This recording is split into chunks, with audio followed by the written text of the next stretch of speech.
Date sheet മുന്നേ publish ചെയ്തിട്ടുണ്ടായിരുന്നു. പക്ഷെ ഇപ്പോൾ അത് കൺഫേംഡ് ഡേറ്റ് ഷീറ്റ് നമുക്ക് വന്നിട്ടുണ്ട്. ആൻഡ് ആ കൺഫേംഡ് ഡേറ്റ് ഷീറ്റിൽ നമ്മുടെ മുമ്പത്തെ ഡേറ്റ് ഷീറ്റിനേക്കാൾ കുറച്ച് ഡിഫറൻസും കാര്യങ്ങളൊക്കെ വന്നിട്ടുണ്ട് കേട്ടോ. ഇപ്പോഴുള്ള നമ്മുടെ ടൈം ടേബിൾ പ്രകാരം February 17th തന്നെയാണ് എക്സാം സ്റ്റാർട്ട് ചെയ്യുന്നത്. February 17th നമുക്ക് വരുന്നത് മാത്സ് ആണ്. അത് കഴിഞ്ഞ് February 21st നമുക്ക് ഇംഗ്ലീഷ് വരുന്നുണ്ട്. പിന്നെ February 25 ആകുമ്പോൾ സയൻസ് ആണ്. February 27th IT ആണ്. February 28th വരുന്നത് അറബിക് എക്സാം ആണ്. ആൻഡ് March 2nd വരുന്നത് ഹിന്ദിയാണ്. March 5th വരുന്നത് മലയാളമാണ്. അതേപോലെ March 7th നമ്മളുടെ സോഷ്യൽ സയൻസ് വരുന്നത്. അപ്പോൾ ചെറിയൊരു റീഅറേഞ്ച്മെന്റ് സബ്ജക്ട്സിന്റെ കാര്യത്തിലും ഡേറ്റിന്റെ കാര്യത്തിലൊക്കെ ചെറിയൊരു റീഅറേഞ്ച്മെന്റ് ഒക്കെ വന്നിട്ടുണ്ട്. അപ്പോൾ അത് നോട്ട് ചെയ്യണം. ടെന്റേറ്റീവ് ആണ് നമ്മളുടെ ഫൈനൽ ടൈം ടേബിൾ എന്ന് വിചാരിക്കരുത്. പുതിയ ടൈം ടേബിൾ വന്നിട്ടുണ്ട്.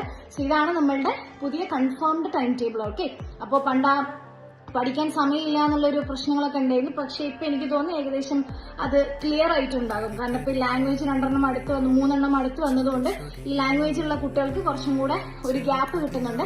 സോ ഇതാണ് നമ്മുടെ ഫൈനലി കൺഫേംഡ് ടൈം ടേബിൾ. അപ്പൊ അതിനനുസരിച്ചിട്ട് എന്ത് ചെയ്യുക, കറക്റ്റ് ആയിട്ട് പ്രിപ്പയർ ചെയ്ത് പഠിക്കാം കേട്ടോ.